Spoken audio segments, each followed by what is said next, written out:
রাজধানীর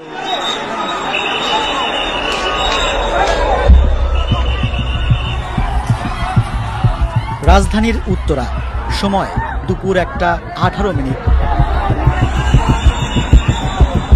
milestone school and কলেজের একটি ভবনে হঠাৎ করেই আছড়ে পড়ে বিমান বাহিনীর একটি প্রশিক্ষণ বিমান। উড্ডয়নের মাত্র 12 মিনিট পর ভবনের দ্বিতীয় তলায় বিধ্বস্ত হয় বিমানটি। বৈমানিক তৌকির ইসলাম সহ নিহত হয়েছে একাধিক শিক্ষার্থী, আহত শতাধিক।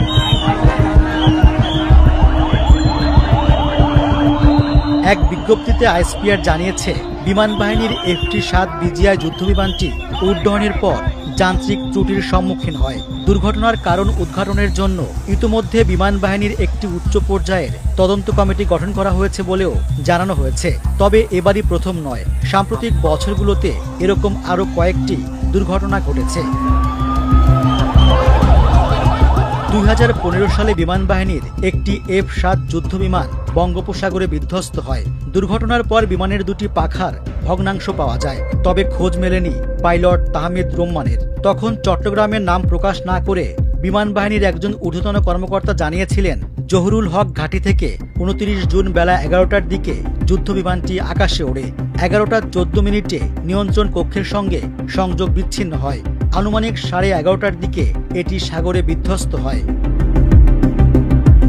2017 সালে কক্সবাজারের মহেশখালীতে বিমান বাহিনীর দুটি প্রশিক্ষণ বিমান বিধ্বস্ত হয়। বিমানে থাকা 4 বৈমানিককেই জীবিত উদ্ধার করা সম্ভব হয়। তখনকার আইএসপিআর মহাপরিচালক জানিয়েছিলেন, বিমান বাহিনীর দুটি প্রশিক্ষণ বিমান ইয়াক 130 BAF বেস জহুর থেকে ছেড়ে যায়। সন্ধ্যা 6:30 দিকে বিমান দুটি বিধ্বস্ত হয়। বিধ্বস্ত হওয়ার আগে বিমান দুটির সঙ্গে রাডারের যোগাযোগ বিচ্ছিন্ন হয়ে যায়।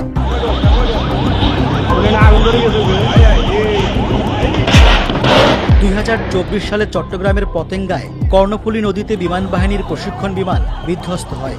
দুর্ঘটনায় বৈমানিক ওয়াসিম জাওয়াদ চিকিৎসাধীন অবস্থায় মারা যান। সে সময় আইএসপিআর জানিয়েছিল, বাংলাদেশ বিমান বাহিনীর YAK 130 প্রশিক্ষণ যুদ্ধবিমান যান্ত্রিক ত্রুটির কারণে এই দুর্ঘটনায় পতিত হয়।